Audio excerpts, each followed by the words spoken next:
All right. Quand vous voulez. Et vous, Rabbi, vous êtes toujours à Jérusalem? On a la classe, on l'a pas. Mais je vais tout à l'heure désactiver la photo derrière parce que je vais vous montrer les couteaux, etc. Comme ça, vous verrez en live ce que c'est. Ok. Avec du vécu, hein. Ah Des histoires ouais. vécues. Là. En tant que chouchette, ouais. J'aurais de bœuf et tout ou juste Non, j'ai pas. Enfin, en fait, je vais vous expliquer. En fait, la technique de Shrita, c'est la même pour les petits et les grands. À part les petites différences dans les pigeons, les canards, etc. Mais de façon générale, c'est la même chose. Mais après, quand on apprend en général une partie, il faut aussi apprendre comment les vérifier. Et j'ai appris pour couper tous les animaux de façon générale, mais pour la vérification, je fais que le corps de l'animal volaille, les poumons, les pieds, tout ça. Mais j'ai pas appris pour les poumons des gros bœufs. De toute façon, pas tellement l'utiliser, donc ça m'a pas. Et c'est le chauffeur qui vérifie toujours ou c'est... Non, mais il faut savoir, il faut connaître. On pourrait faire que l'un sans faire l'autre, mais de façon générale, ça va ensemble, quoi. C'est important de connaître. Vous pratiquez Alors, jusqu'à il y a plus ou moins 1 an, 2 ans, quand on avait le droit encore en Belgique, je faisais beaucoup de vérification de poumons parce que chouchet, il y en a quand même pas mal. Et puis, moi, j'aime pas faire ça tellement. J'ai plus appris parce que mon grand-père m'a demandé d'apprendre. Donc, je faisais plus des vérifications. Je vérifiais que les chouchatim faisaient bien le travail. Je vérifiais les couteaux, etc. Mais maintenant qu'on ne peut plus faire en Belgique, on n'a plus l'occasion. Par contre, pour Kippour, je fais les caparottes tous les ans. Ça ne change pas. Ça. Donc ça sert toujours. Voilà, en Pologne. Ouais, ou en Hongrie, mais bon, il y a tellement de boulot ici déjà que il y a du monde je pour faire sais. ça. Moi, c'est pas mon truc. C'est Ah. pas mon truc. Je fais la sauve-route, c'est déjà pas mal. Bien Écriture sûr. de tefillin, mezuzot, vérification, c'est Ça déjà prend un beaucoup. temps fou, hein. Mais oui. Plus le shiur du mardi soir. Alors, on y va? Allez, c'est parti. Où est-ce qu'on est? Ici. Yes. Vous voyez l'écran, j'imagine? Ouais. Alors, c'est parti. Alors, bonsoir tout le monde. Ce soir, nous allons apprendre ensemble le premier chapitre des lois relatives à l'abattage rituel, qu'on appelle en hébreu la shrita. Alors, il y a 5 commandements de base à l'intérieur, 3 qui sont positifs, 2 qui sont négatifs, et c'est ce qu'on va essayer de comprendre. On va apprendre doucement, doucement, il y aura plusieurs chapitres. Alors, la première base, c'est qu'on ne peut pas manger un animal tant qu'on n'a pas fait une shrita correcte. Après, on va apprendre ce que veut dire le mot shrita, c'est d'enlever la vie de l'animal sans lui faire de souffrance. Maintenant, on va voir qu'il y a différentes choses là-dedans. Il y a le fait de ne pas le faire souffrir quand on lui enlève la vie, ça veut dire le fait même que le couteau va passer sur le cou, mais puis après, il ne faut pas qu'il sente qu'il est en train de mourir, donc c'est une deuxième étape qu'on va parler plus tard. Deuxième chose, il y a le fait de ne pas faire souffrir un animal de façon générale, donc on ne peut pas enlever la vie à un animal si son enfant ou si ses parents viennent de mourir dans la même journée, parce que c'est cruel. D'accord? Troisième chose, ce qu'on appelle le kisouïdam. Kisouïdam, ça veut dire que lorsqu'il y a du sang qui a été aspergé sur le sol, eh bien, il faut le recouvrir, un peu comme si on faisait une sorte d'enterrement. Alors, sur ce premier sang, comme on va apprendre, on le recouvre. Mais ça, c'est seulement pour le sang des bêtes sauvages, donc par exemple le cerf, le daim, etc., et les volailles, mais pas sur les vaches, etc. Parce que là, il faudrait des camions des camions de terre. Et encore une, donc la quatrième, c'est de ne pas prendre la mère qui est en train de couver ses poussins pour lui enlever la vie. C'est aussi cruel, parce qu'elle n'a pas encore pu voir ses enfants naître. Et cinquième chose, si on veut prendre les poussins, si on veut prendre les œufs, eh bien on fait ce qu'on appelle le shiloh haken, ça veut dire renvoyer la mère avant de prendre les enfants pour ne pas qu'elle voie qu'on a pris les enfants. Ça, c'est la première base. Ce qu'on montre vraiment dans ces commandements, c'est qu'il il est extrêmement important de faire attention à la souffrance animale, quelle qu'elle soit, morale, physique. Donc la première chose que l'on doit comprendre, c'est ce qu'on va parler ce soir, c'est ce qu'on appelle la shrita. On doit enlever la vie à un animal à partir du moment où c'est un animal domestique, un animal sauvage ou une volaille. On ne peut pas le manger tant qu'on n'a pas fait une shrita correcte. On va apprendre plus tard que les poissons, par exemple, n'ont pas ce problème. Deuxième chose, quel que soit l'animal, à partir du moment où il est domestique, sauvage ou volaille, on doit faire attention que, on a enlevé la vie sans faire de souffrance avec la shrita, mais aussi que on ne peut pas manger de ce sang. Ça, on va l'apprendre plus tard. Et la deuxième chose que l'on doit savoir, c'est que c'est la même chose pour tous les animaux. C'est ce que j'ai expliqué tout à l'heure. Donc, en fait, ce qu'on va apprendre maintenant comme détail de quelle est la façon de faire la shrita, eh bien, sera la même pour tous les animaux et on va comprendre pourquoi. La difficulté, ça va être de la taille du couteau pour qu'il soit cachère, qui va nous permettre d'enlever la vie à l'animal convenablement. Et ça, c'est plus compliqué, c'est ce qu'on va voir dans la partie couteau. D'accord ? Étant donné que c'est une mitzvah de le faire convenablement, donc on fait une bénédiction, à la shrita. Mais si on n'a pas fait la bénédiction, c'est cachère quand même, parce que la shrita a été faite convenablement, donc c'est bon. Par contre, vous savez très bien qu'on ne peut pas manger d'un animal qui est encore vivant. D'accord ? On ne peut pas couper la patte d'un animal et le manger tant que l'animal est encore vivant. La même chose, si l'animal a encore des convulsions et qu'on voudrait manger à la seconde, on a tellement faim, on n'a pas le droit. Il faut attendre que l'animal ait fini de convulser, que vraiment tous les nerfs ont donné leur force, qu'il n'y a plus d'âme, il n'y a plus de vie, il est complètement parti, et seulement après, on pourra en manger. Ce qui veut dire qu'on pourrait, par exemple, alors que l'animal est encore en train de convulser, de prendre une partie, de saler, de préparer, de laver, de ce que vous voulez, même le brûler, le préparer, et quand il a fini de convulser, alors on peut manger.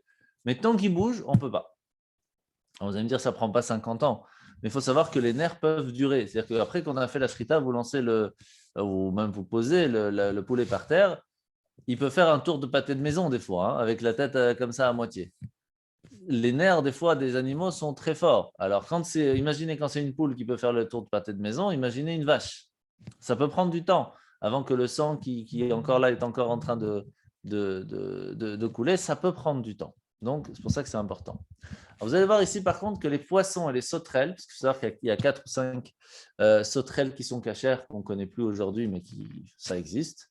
Eux, ils n'ont pas besoin d'abattage rituel. Il n'y a pas besoin de faire la shrita. Et c'est pour cela que la seule façon qu'on aura le droit de les manger, c'est qu'à partir du moment où on leur a enlevé la vie, parce qu'on ne peut pas manger d'un animal vivant. Et donc, quelle que soit la façon, on a simplement l'obligation d'enlever la vie avant de les manger. Maintenant,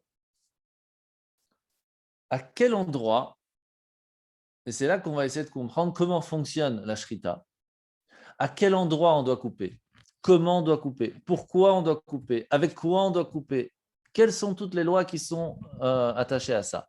Il y a beaucoup, beaucoup de détails et on ne peut pas rentrer parce que sinon il y a des heures d'explication. Mais on va faire la base. D'abord, la première chose, c'est l'endroit. C'est dans le cou. Tout le cou, de façon générale, c'est valide pour l'égorgement. Il y a l'œsophage, c'est le début de l'endroit qui se resserre lorsqu'on coupe, jusqu'au moment où va commencer plus ou moins l'estomac. Donc, en fin de compte, c'est assez grand. C'est comme quelqu'un qui nous dit oui, on ne peut pas manger de la girafe parce qu'on ne sait pas où couper. En fait, c'est facile. Tout le cou, tu peux couper, donc il y a de la place. Ce n'est pas le problème. Donc, ce n'est pas ça la raison pourquoi on ne peut pas manger de la girafe.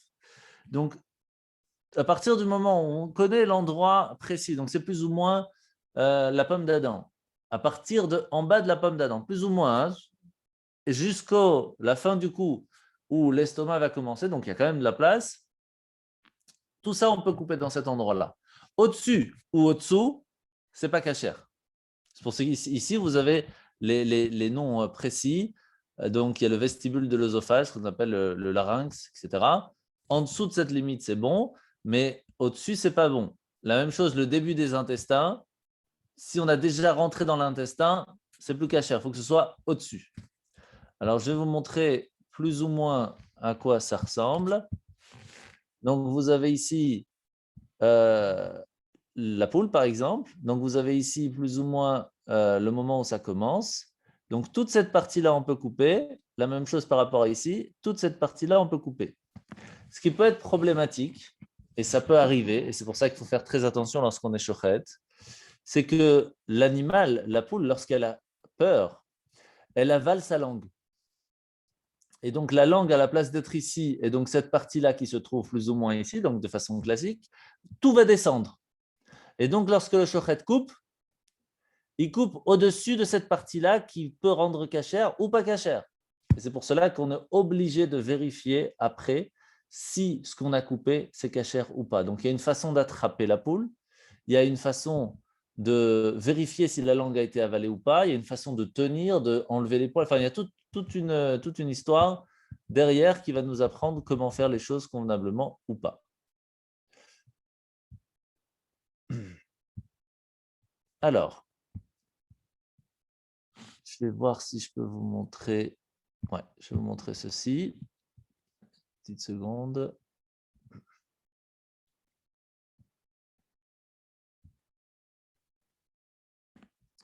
Voilà.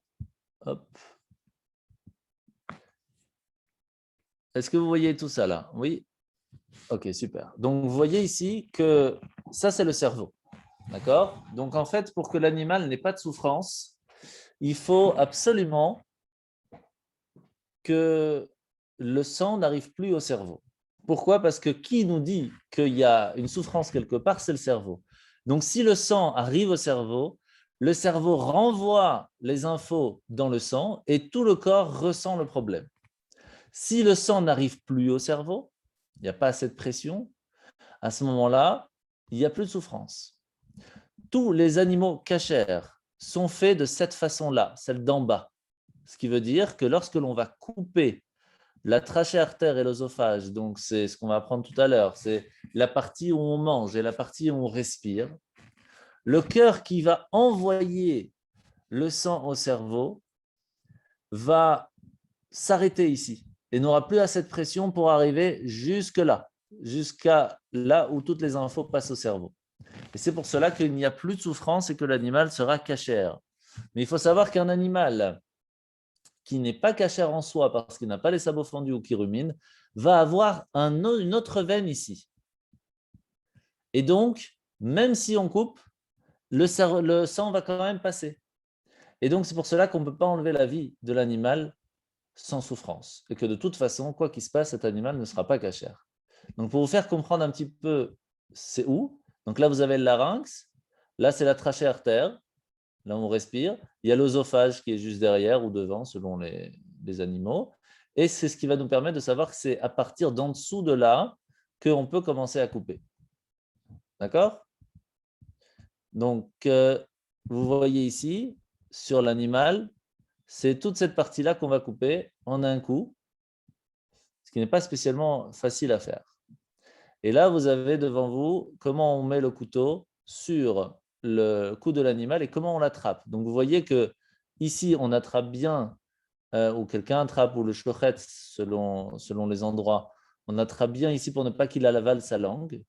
Et puis après, le fait de... On ne peut pas poser, parce que ça, c'est encore d'autres lois que vous allez apprendre aussi plus tard, on ne peut pas poser le couteau, il faut toujours être en mouvement lorsqu'on coupe.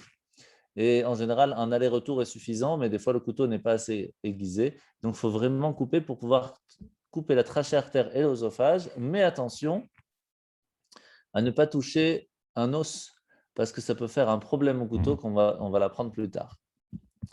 Donc voilà, on a fait le tour plus ou moins des images. On reprend le texte. Voilà. Alors maintenant, tout ça, on a fait le tour.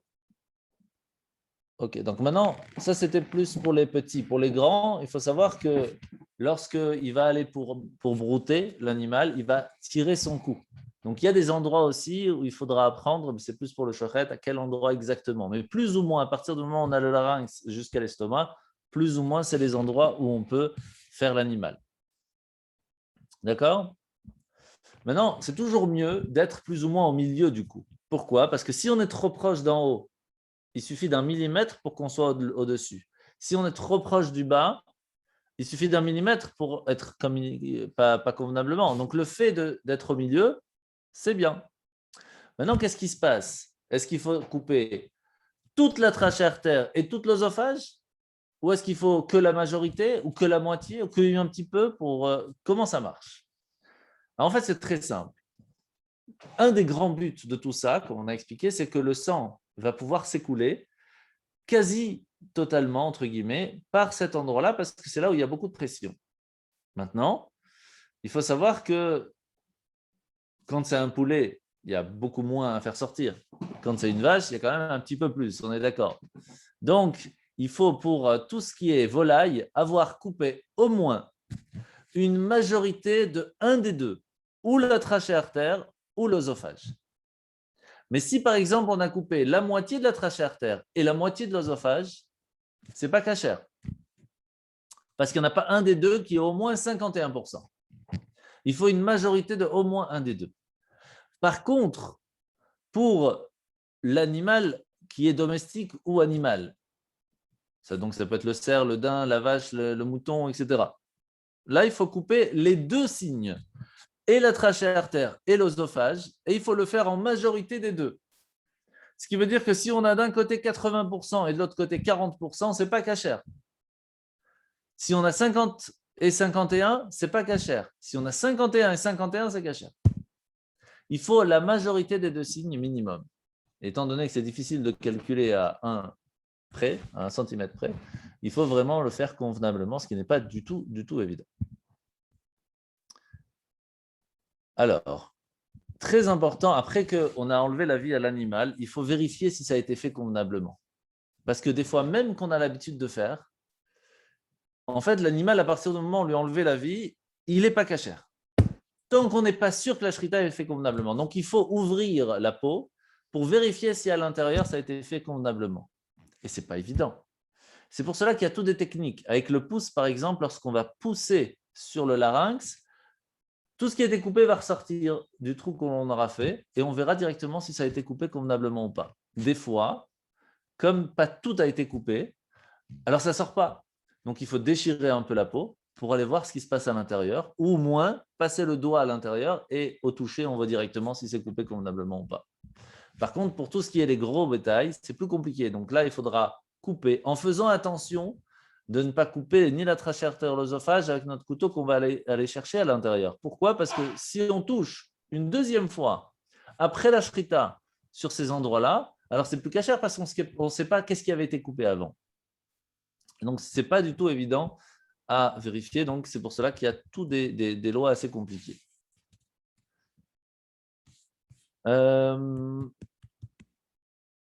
Voilà, maintenant on va passer au couteau.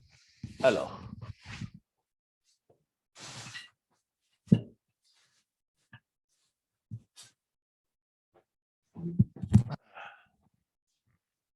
je vais arrêter quelques secondes la vidéo. Est-ce que vous me voyez? Ceci est un couteau. Attends, je vais enlever le truc, sinon vous n'allez pas voir. Hop. Voilà. Bienvenue à la maison. Donc, ceci est un couteau de shrita. D'accord? On va dire plus ou moins classique. Quand on l'enlève, on doit toujours faire attention à ce qu'il ne va pas toucher rien du tout de la pochette pour être sûr qu'il reste cachère. D'accord? Ça, c'est un couteau qui est fait pour couper les coups des poulets, des canards, des dindes, mais ça ne va pas plus loin. Pourquoi? Parce qu'on va apprendre plus tard que le couteau doit faire 2 fois le coup. Donc, vous imaginez que la chèvre, elle a un coup comme ça, même des fois plus grand, ça ne suffira jamais. Donc, il faudra un couteau qui soit double. Donc, imaginez pour une vache, c'est quasi 4 fois ça. Donc, il faut s'imaginer que quand on va pour l'aiguiser, je peux vous dire que ce n'est pas évident. Je vais vous montrer comment fonctionne l'aiguisement d'un couteau après. Alors maintenant, la question, c'est comment savoir si ce couteau est cachère ou pas. Alors, regardez bien. On va vérifier de tous les côtés, est-ce que ce couteau est aiguisé ou pas. Premièrement, lorsqu'on va mettre ici sur la peau, on passe ici très très doucement. À peine on pose, il y a des morceaux de peau qui sautent. Waouh. Tellement c'est aiguisé. C'est hyper dangereux. D'accord? Maintenant, on va vérifier. Ça, c'était pour savoir s'il est khad, c'est-à-dire est-ce qu'il coupe. Maintenant, il faut vérifier qu'il soit cachère à 100%, c'est-à-dire que quand on va mettre le couteau sur la peau de l'animal, ça va couper directement et il ne va même pas ressentir un petit clic. Comment on va faire? On va prendre son doigt et on ne va pas utiliser le doigt, on va utiliser l'ongle. Et on met toujours un deuxième ongle à côté. Pourquoi? Un deuxième doigt à côté. Pourquoi? Parce que le premier va sentir la base, le deuxième va sentir un tremblement s'il y a un petit pic quelque part qui fait qu'il n'est pas aiguisé à 100%. Donc on prend comme ça, on pose tout en bas et on remonte tout doucement. Et puis on redescend. Attention. Hein. Et là, on voit qu'il n'y a pas eu de souci. Donc, moi, je vois. Oui, vous ne voyez pas parce qu'il faut le ressentir. Maintenant, ça, c'est une chose, mais là, on a vérifié qu'un seul côté. Parce que l'animal va ressentir ce côté-là coupant, mais il va ressentir sur les côtés aussi. Donc, on va devoir tourner le couteau ou tourner le doigt pour vérifier si sur le côté droit, aller, retour, il n'y a pas de souci. Puis on tourne le couteau, aller, retour, pas de souci. C'est un couteau qui est cachère pour la shrita. D'accord? Donc ça c'est comme ça qu'on vérifie un couteau.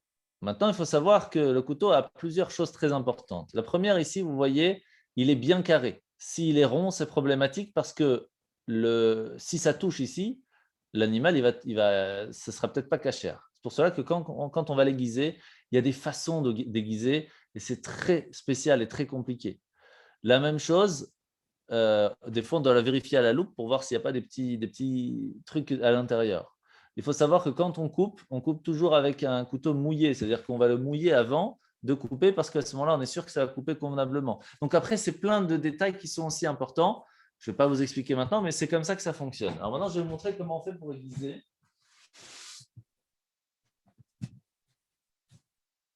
On est parti chercher le poulet. Non, je ne vais pas chercher le poulet maintenant. Alors, il faut savoir qu'il y a 4 pierres de base. D'accord? Vous voulez que je vous les montre, comme ça vous avez une idée?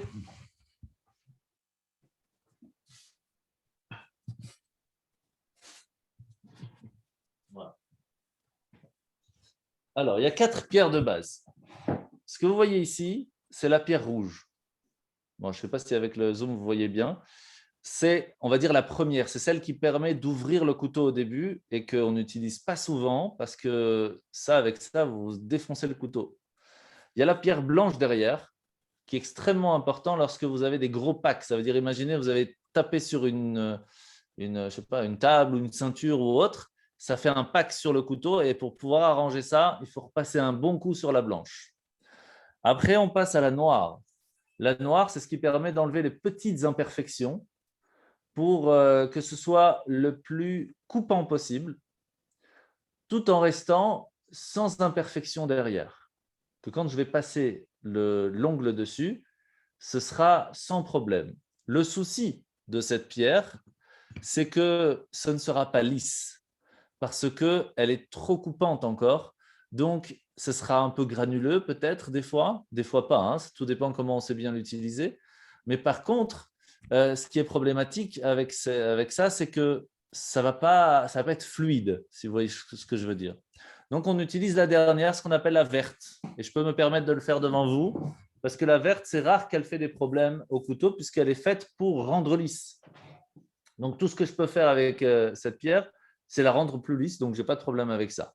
Donc déjà, quand on pose son couteau, on fait d'abord, je ne sais pas si vous avez remarqué, mais on l'attrape toujours à l'envers. Parce que si on le trouve comme ça, c'est super dangereux. Donc toujours à l'envers.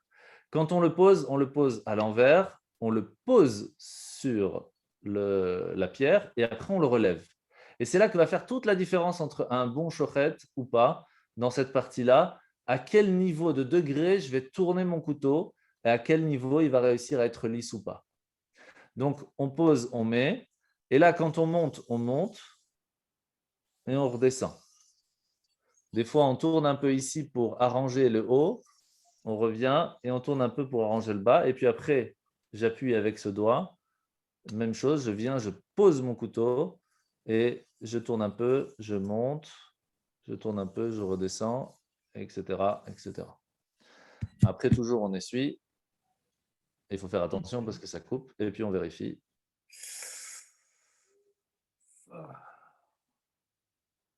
Ouais, magnifique. Baruch Hashem. Donc voilà, comme ça, vous avez pu voir comment fonctionne. Donc, vous voyez comment on le range à l'envers. On fait attention. Et on le dépose. Voilà, comme ça, vous avez pu voir. Ce n'est pas toujours qu'on peut voir comment fonctionne le couteau, comment le truc, etc. C'est dommage, vous n'aurez pas un petit poulet dans le coin. Ça, je vais vous dire, ma femme ne va pas être contente déjà que les caparottes. Donc voilà, donc vous avez une petite idée de comment fonctionne le couteau et comment on doit faire attention à la vérification de ce couteau pour qu'on soit sûr que ce soit cachère convenablement. Donc on ne va pas le refaire dans le texte puisque je vous ai montré, il n'y a pas mieux que montrer. Maintenant, il faut savoir qu'en soi, on pourrait tout utiliser pour faire la shrita. Mais il faut que les mêmes perfections qu'on a dans ce couteau, on les retrouve dans les autres choses. Un roseau, s'il est bien aiguisé, pourquoi pas? Une dent, si elle est bien aiguisée, pourquoi pas? Une roche, un ongle, comme dans le temple, il faisait avec l'ongle. Mais encore une fois, toutes ces façons de faire ne se font plus tellement aujourd'hui. Mais en soi, ce serait permis à partir du moment où, encore une fois, on a toutes ces choses qui sont cachères, que ce soit hyper parfait. Ce qui n'est pas du tout évident à faire, je peux vous dire. Avant de passer son diplôme de couteau, on doit premièrement refaire son couteau 3 fois en moins de 10 à 15 minutes. C'est-à-dire qu'on fait son couteau parfait, ça nous a pris des heures. Le prof, il vérifie, il prend sa ceinture, pac, pac, pac, pac, pac, vas-y, recommence. Alors qu'on avait 1 heure pour le faire. Et vas-y, c'est reparti. 1, 2, 3, 4, 5, 6, comme ça. Et il faut faire vite, il faut faire avec de l'eau ou sans de l'eau. Après, c'est des techniques. Mais... Et puis, on repart et il vérifie ses moyens, recommence. Et puis, tac, tac, il nous le refait 3 fois comme ça. Et ça, c'est quand on apprend à faire le couteau. Après, il y a le diplôme de savoir vérifier un couteau. Et ça, c'est quand on a plusieurs personnes qui sont devant nous et chacun va nous donner son couteau. On doit lui dire, là, il y a un problème, là, c'est bien, mais il faut refaire, là, etc. Donc ça, c'est un autre diplôme que j'ai fait aussi en même temps parce que ça me permet de vérifier les couteaux des autres, en fait. Donc c'est encore encore autre chose. Donc maintenant, l'importance par rapport à la vérification du couteau, c'est que, comme je vous ai dit, là, je vous ai montré un petit couteau. Mais imaginez un couteau sans rigoler, hein, qui est plus grand que mon bras. Hein. Donc, quand on commence, le couteau, il est en bas ici, on remonte, et on est vraiment comme ça, hein, et on redescend, et il ne faut pas que le degré du couteau ait changé. Il faut faire attention que son pouce ne soit pas comme il est là, ce que je vous montre maintenant, mais moi, je ne peux pas le descendre. J'ai un souci ici, je ne peux pas descendre mon pouce. En général, il descend plus bas. Et donc, quand on fait des grands couteaux, c'est hyper dangereux. Parce que s'il est trop proche, ça ne pardonne pas. Hein. Donc, voilà. Donc, c'est plein de choses qu'il faut vérifier. Maintenant, qu'est-ce qui se passe quand on vérifie le couteau? On doit le vérifier avant de faire la shrita. On doit le vérifier après qu'on a fait la shrita. Et avant chaque animal et après chaque animal, on vérifie. Attention, ça, je parle pour les gros animaux. Par contre, dans les animaux qui sont volailles, les poulets, où c'est fait à la chaîne, on est dans une vitesse entre 700 et 1000 à l'heure. Oui, ça paraît énorme. Hein, ça paraît énorme. Quand on n'a pas l'habitude, c'est très dur. Même moi encore, aujourd'hui, je n'aime pas trop. C'est pour ça que je n'aime pas vraiment faire ça. Mais c'est vraiment comme ça. C'est entre 700 à 1000 à l'heure. Et à chaque fois, on doit attraper l'animal par les ailes, tirer, attraper le bec pour être sûr qu'il ne va pas avaler la langue, tirer la peau pour qu'elle soit bien lisse et tirer, parce que si ce n'est pas tiré, ça tourne comme ça, donc ça ne va pas. Et après, vérifier que ça a été bien coupé. Et puis après, on peut le laisser, c'est quelqu'un qui le met sur la chaîne. Donc et ça va vite, ça va vite, ça va vite. Donc on ne peut pas, tous les poulets, vérifier le couteau, ce n'est pas possible. Donc en général, c'est entre tous les 10 minutes, plus ou moins, parce que le shochet lui-même, tous les 5-6 poulets, il revérifie. Mais on ne peut pas se baser que sur sa vérification. Il y a des gens comme moi qui vont venir après vérifier si le couteau est toujours cachère. Et si quand on vérifie, on se rend compte qu'il y a un problème, il y a des problèmes qui ne sont pas graves, il y a des problèmes qui sont graves, et donc on doit jeter des fois 100, des fois 200, des fois 500 poulets qui sont passés avant si on a attendu trop longtemps avant vérification. Bon, c'est assez rare, mais c'est déjà arrivé, on a dû jeter 10, 15, 30 poulets. Tout ça parce que le couteau a eu un problème et il ne s'en est pas rendu compte. Et c'est normal qu'il ne s'en rend pas compte. Pourquoi ? Parce que généralement, la shrita se fait entre 5 et 7, 8 heures, 10 heures du matin. Il fait froid.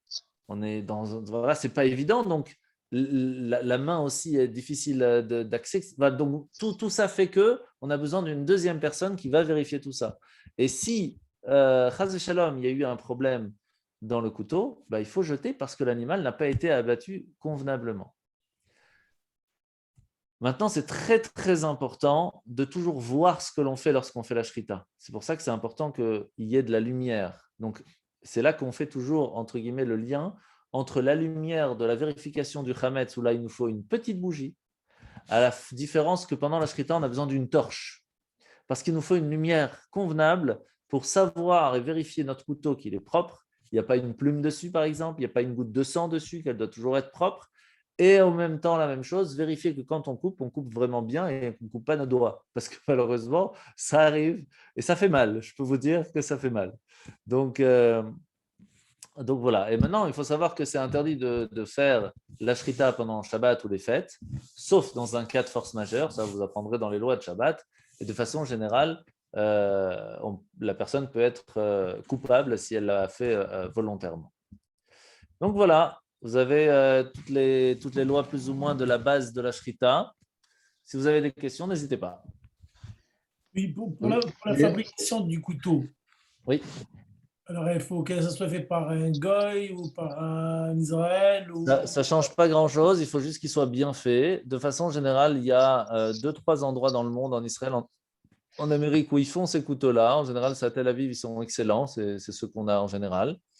Mais il faut savoir qu'il y a des couteaux qui sont transmis de génération en génération depuis plus de 300-400 ans et qui sont transmis aux enfants, des petits-enfants et des fois qui sont offerts à des élèves.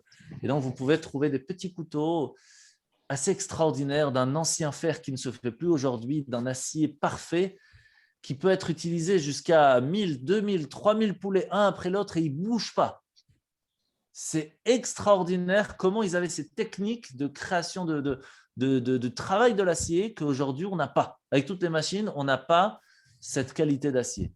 Alors Est-ce que aujourd'hui, Solingen fait... Pardon, excusez-moi. Est-ce que Solingen fait partie des références en la matière? comment vous avez dit? Solingen en Allemagne.